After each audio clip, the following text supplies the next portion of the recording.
पुरुष का स्त्री की ओर आकर्षित होना और स्त्री का पुरुष की ओर आकर्षित होना, ये बात देखने में जायज़ लगती है, किंतु स्त्री का स्त्री की ओर आकर्षित होना और पुरुष का पुरुष की ओर आकर्षित होना, ये कौन सी बात है? ये ऐसी ही बात है कि चाहे आप जहर पीकर मरो, या आप आग में जलकर मरो, या आप किसी बिल्डिंग से कूदकर मरो, मरना तो है ही, क्योंकि आपने कर रखा है नशा। तो आप कुछ भी करोगे, मरोगे तो सही।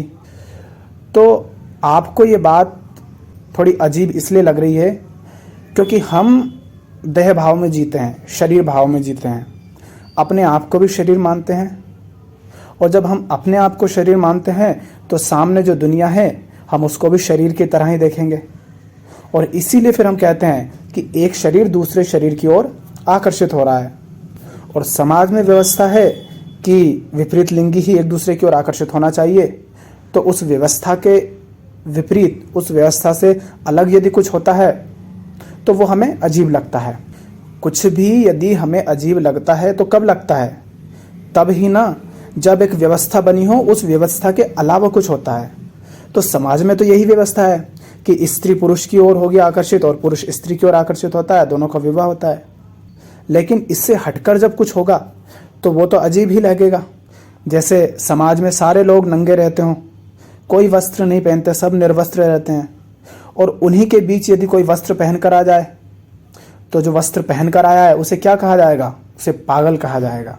जैसे अनपढ़, गंवारों, एक गांव हो जहाँ के सारे लोग गंवार हो, ना समझ हो, मंदबुद्धि हो, और उनके बीच में यदि कोई समझदार आ जाए तो उन सबको वो समझदार व्यक्ति पागल लगता है। तो ये जो समलैंगिकता है, होमोसेक्सुअलिटी, ये भी ऐसी ही बात है। इसीलिए लोगों को थोड़ी अजीब लगती है कि आज तक हम ऐसा करते आए हैं, विपरीत लिंगी आपस में संबंधित होते हैं, तो ये समलैंगिक कैसे हो गया? तो चाहे आप होमोसेक्सुअल हो या हेटेरोसेक्सुअल हो, लिंग से ही तो आप संबंधित हो रहे हो ना। फिर भी चाहे पुरुष से पुरुष जुड़े या स्त्री से स्त्री जुड़े, कुछ भी हो, जीते तो अभी भी देह भाव में ही हो ना। तो ये कोई बहुत बड़ी बात नहीं है। जैसे एक व्यक्ति पैसों के पीछे दौड़ रहा है, क्यों दौड़ रहा है पैसों के पीछे? इस शरीर के लिए ही तो दौड़ रहा है ना पैसों के पीछे। शरीर माने वो सब स्थूल चीज़ें, वो सब भोगने के लिए ही तो दौड़ रहा है ना, जो भोग ही जा सकती है, वो सब देह भाव में आती हैं। पैसों से वो घर बनाएगा, कोई घर बनाने के लिए दौड़ रहा है, कोई गाड़ी घोड़ा खरीदने के लिए दौड़ रहा है, कोई ज़मीन जायदाद के पीछे दौड़ रहा है। इसी तरह कोई भोजन के पीछे दौड़ रहा है, कोई स्त्री पुरुष के पीछे दौड़ रही है, कोई पुरुष स्त्री के पीछे दौड़ रहा है, कोई स्त्री स्त्री के पीछे दौड़ रही है, कोई पुरुष पुरुष के पीछे दौड़ रहा है। पर दौड़ तो सब लोग इस देह के लिए ही रहे हैं ना। तो अंतर कहाँ हुआ? बस जिस तरह से हम नहीं दौड़ रहे हैं, वैसा अगर कोई और दौड़ रहा है तो हमें वो थोड़ा अलग लगता है। तो आप चाहे किसी के भी साथ रहो, स्त्री चाहे पुरुष के साथ रहे या स्त्री स्त्री के साथ रहे, पुरुष पुरुष के साथ रहे, पुरुष स्त्री के साथ रहे, किसी के भी साथ रहो, रहे तो शरीर मानकर ही रहे हो ना एक दूसरे को। आप क्या ये देख रहे हो कि जिस व्यक्ति से आप संबंधित हो रहे हो उसकी चेतना बहुत ऊंची है, वो उसकी समझ बहुत गहरी है, वो दुनिया को समझता है, वो जीवन को समझता है, वो जन्म मृत्यु को समझता है, वो मन को समझता है। उसके पास रहकर हमारा मन अशांत है, वो शांत हो जाएगा। क्या ऐसा हो रहा है? अगर ऐसा हो रहा है तो ये तो बहुत अच्छी बात है। फिर चाहे वो स्त्री हो, पुरुष हो या कोई जानवर ही क्यों ना हो, आप उसके साथ रहिए। और एक बात ये भी, आपको ये बड़ा अजीब लग रहा है कि पुरुष पुरुष की ओर आकर्षित हो रहा है। अरे कितने ही मामले आते हैं कि पुरुषों ने किसी पशु के साथ कोई घिनौना काम किया तो उनको सजा दी जाती है, कहीं पर उनको मारा पीटा जाता है। ये क्या है? यहाँ पर मात्र आकर्षण है, एक वासना है, एक हवस है, वो हावी हो जाती है इंसान पर। तो फिर वो चाहे स्त्री हो या पुरुष हो या पशु हो, वो किसी को नहीं देखती। तो इसमें कुछ भी ऐसा नहीं है जिसके लिए आश्चर्य किया जाए। क्यों? क्योंकि इंसान तो जानवर है ना, जंगल से ही तो आया है ना। पहले जंगल में ही तो रहा था, सदियों तक, लाखों वर्षों तक वो जंगल में पड़ा रहा। तो जैसे वहाँ होता था वैसा ही यहाँ होता है। अब जानवर का क्या है? वो थोड़ी ना, शेर थोड़ी ना देखेगा कि सामने स्त्री है कि पुरुष है कि हिरन है कि बकरी है। उसे तो भूख लगी है तो वो खाएगा। तो इंसान भी जब जानवर हो जाता है तो वो ये नहीं देखता कि सामने स्त्री है कि पुरुष है या कोई और है, वो अपनी वासना के लिए, अपनी हवस के लिए कुछ भी कर सकता है। तो इसको आप प्रेम मत समझ लीजिएगा कि उसको बड़ा प्रेम था इसलिए उसने पुरुष ने पुरुष से शादी कर ली, स्त्री ने स्त्री से कर ली। ऐसा नहीं है। पहली बात तो यह कि जहां विवाह है वहां प्रेम है ही नहीं। 99% से ज्यादा मामलों में प्रेम होता ही नहीं। विवाह करना ही इसीलिए पड़ता है क्योंकि प्रेम नहीं है। क्योंकि प्रेम होता तो तुम्हें इतना भरोसा होता ना कि बिना कोई गठबंधन किए, बिना कोई शर्तों को लागू किए, बिना सामाजिक मान्यता प्राप्त किए हम एक साथ रह सकते हैं, जी सकते हैं, कोई समस्या नहीं है। पर चूंकि हमें एक दूसरे पर विश्वास ही नहीं होता, भरोसा ही नहीं है, चूंकि हमें अपने आप पर भरोसा नहीं है, हम अपने आप पर भरोसा करें भी कैसे, क्योंकि हम खुद को नहीं जानते। और अध्यात्म तो यही कहता है कि पहले खुद को जानो। अब खुद को जाने बिना आप चाहे किसी की भी ओर आकर्षित हो जाओ, आप देह भाव में ही जियोगे बिना अध्यात्म के तो, और उस शरीर को फिर पकड़ के रखना चाहोगे। और पकड़ के रखने के लिए तुम्हें निश्चितता तो चाहिए ना, कि निश्चित हो कि ये आपका ही बना रहे, इसलिए विवाह कर लेते हो। तो इससे क्या फर्क पड़ता है कि आपने किससे विवाह किया। जो शरीर पहले स्त्री की ओर आकर्षित हो रहा है वो पुरुष की ओर आकर्षित हो गया, जो पुरुष की ओर आकर्षित होता था वो स्त्री की ओर आकर्षित हो रहा। लेकिन आकर्षित तो अभी भी शरीर की ओर ही हो रहा है ना। मन की शांति चाहिए आपको, लेकिन आप आकर्षित हो रहे हो किसी शरीर की ओर। तो किधर भी जाओ आप, पैसों की ओर जाओ, गाड़ी बंगलों की ओर जाओ, धन दौलत की ओर जाओ, स्त्री की ओर जाओ, पुरुष की ओर जाओ, पशु की ओर जाओ, किसी पद या पदवी की ओर जाओ, कहीं भी चले जाओ, तुम्हें चाहिए शांति तुम्हारे मन को। तुम उस पर ध्यान नहीं दे रहे हो तो फिर कहीं भी भटको, वो तो मिलनी है नहीं। और ऐसा नहीं है कि जो समलैंगिक संबंध होते हैं उनमें लड़ाई झगड़े नहीं होते, मारपीट नहीं होती। ऐसा बहुत होता है, पता करोगे मिल जाएंगे बहुत केस। जैसे विपरीत लिंगी में होता है वैसा का वैसा मामला वहां भी रहता है, लड़ाई झगड़े, ताना बाना, मारपीट, सब कुछ। तो समझने की बात यह है कि हम कुछ भी चाहते क्यों हैं। आप चाहे एक छोटी सी, आपको एक पेन चाहिए या कपड़े चाहिए या भोजन चाहिए या पैसा चाहिए या स्त्री चाहिए या पुरुष चाहिए या अध्यात्म चाहिए, कुछ भी चाहिए, पर चाहिए क्यों? क्योंकि आपको लगता है कि आपके जीवन में कोई कमी है, कुछ खालीपन है, कुछ अधूरापन है, और उसके कारण आपका मन अशांत है। तो आपको क्या चाहिए? आपको चाहिए मन की शांति। और अध्यात्म आपसे कहता है, अध्यात्म का अर्थ है स्वयं को जानना। तो मन की शांति होती है, मन शांत होता है स्वयं को जानने से। तो जिस व्यक्ति से आप जुड़ रहे हैं, क्या उससे जुड़कर, उसके पास रहकर, उससे संबंधित होकर के क्या आपके मन को शांति मिल रही है? यदि मिल रही है तो आप उससे जुड़ जाओ, उसमें कोई समस्या नहीं है। पर अध्यात्म तो कहता है भैया कि मन को, समझ को, चेतना को, इसको महत्व दो। और आप यहां पर यदि शरीर को ही महत्व दे रहे हो तो चाहे आप कुछ भी कर लो, शांति तो नहीं मिलनी है। नहीं तो कृष्ण भी हुए हैं, राम भी हुए हैं, बुद्ध भी हुए हैं, कबीर साहब भी हुए हैं, इनकी ओर भी तो आकर्षित होते हैं ना लोग। कृष्ण को यदि आप पुरुष कहते हो तो कृष्ण की ओर तो स्त्रियां भी आकर्षित हुई और पुरुष भी आकर्षित हुए।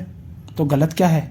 क्योंकि कृष्ण को वो एक शरीर की भांति नहीं देख रहे हैं, कृष्ण को वो एक देह की भांति नहीं देख रहे हैं, वो चेतना की भांति देख रहे हैं, वो समझ की भांति देख रहे हैं, वो ज्ञान की भांति देख रहे हैं, वो बोध की भांति देख रहे हैं।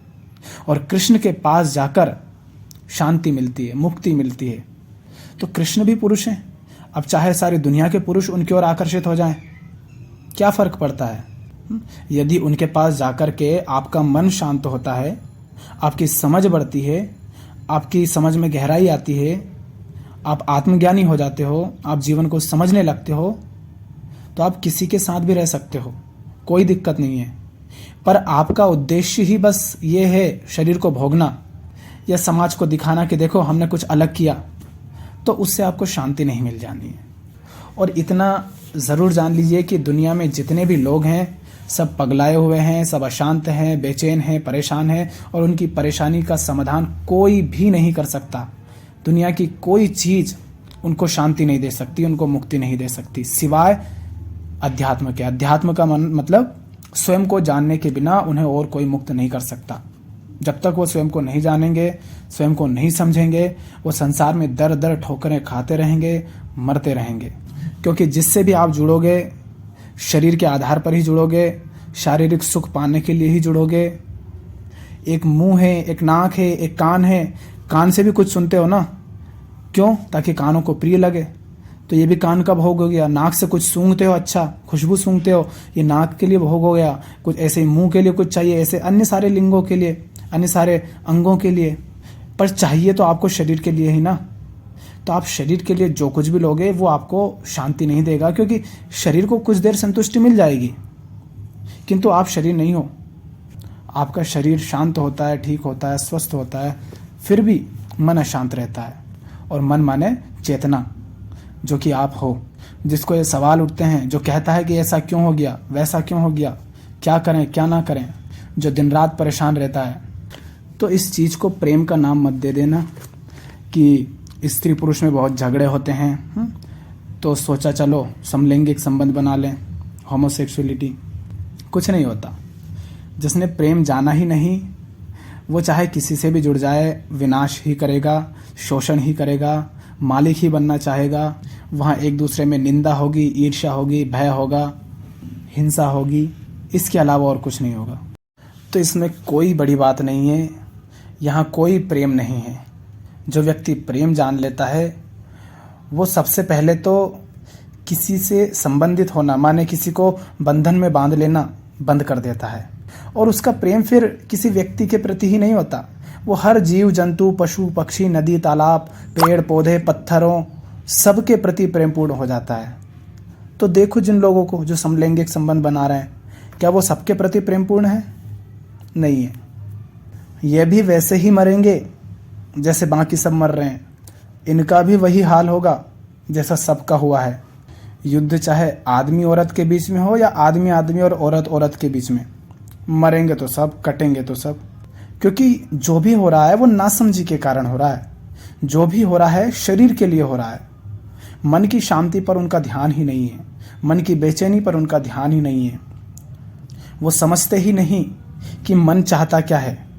जहाँ जाकर के मन को शांति मिलती है, उधर का उन्हें कोई पता ही नहीं। होते हैं ऐसे महामूर्ख लोग जो होते हैं ज़िंदगी में परेशान खूब, जिनकी ज़िंदगी बिल्कुल बर्बाद होती है, तो उनको लगता है पैसा कमा लेंगे, गाड़ी ले आएंगे, बंगला बना लेंगे, ज़मीन जायदाद ले आएंगे, तो शायद ज़िंदगी सुकून भरी हो जाएगी। और ऐसे बहुत मिलते हैं जिनके पास कुछ सालों पहले तो कुछ नहीं था, आज भरमार है, उसके बाद भी यूं ही रोते हैं। उनका चेहरा दिखाता है, उनकी आंखें दिखाती है कि इनकी ज़िंदगी में अभी भी कुछ नहीं है। ज़िंदगी में, जीवन में इन्होंने इकट्ठा बहुत कुछ कर लिया, बहुत कुछ जोड़ लिया, ढेर लगा लिया, किंतु अंदर सब कुछ अभी भी रूखापन, खालीपन, सूनापन, बिल्कुल छितराया सा पड़ा है। प्रेम जीवन में है ही नहीं। और उसके बाद भी अभी भी इनका मन ये समझने को तैयार नहीं, ये स्वीकार करने को तैयार नहीं कि दुनिया की चीज़ों को पा पा करके शांति नहीं मिलेगी। तो ऐसे लोगों का कुछ नहीं किया जा सकता जब तक ये समझेंगे नहीं कि मन को शांति चाहिए, और शांति मिलती है मन को समझने से, जीवन को समझने से, बोध से, ज्ञान से, जानने से। और जब तक उसकी ओर नहीं बढ़ेंगे, तब तक चाहे ये कुछ भी करते रहें, इनको कभी भी कुछ नहीं मिलने वाला। सब कुछ पाकर भी ये कुछ नहीं पाएंगे, और जो कुछ इन्होंने इकट्ठा कर रखा है, जोड़ रखा है, वो इनका बंधन बन जाएगा, इनका बोझ बन जाएगा, और ये उसी के तले दबकर मर जाएंगे और कुछ नहीं कर पाएंगे। पहले एक कमज़ोर होता था, एक ताकतवर होता था, तो उन दोनों के बीच लड़ाई होती थी। अब दोनों बराबरी वालों के बीच लड़ाई होगी। तो पहले एक मरता था और एक शोषण करता था, एक शोषित हो जाता था। अब दोनों मरेंगे, क्योंकि जब तक मरेंगे नहीं तब तक लड़ते रहेंगे वो। और दोनों बराबरी के हैं, तो एक दूसरे को मारे बिना तो कोई नहीं मरेगा। यही होना है इनका भी, और कुछ नहीं होना है।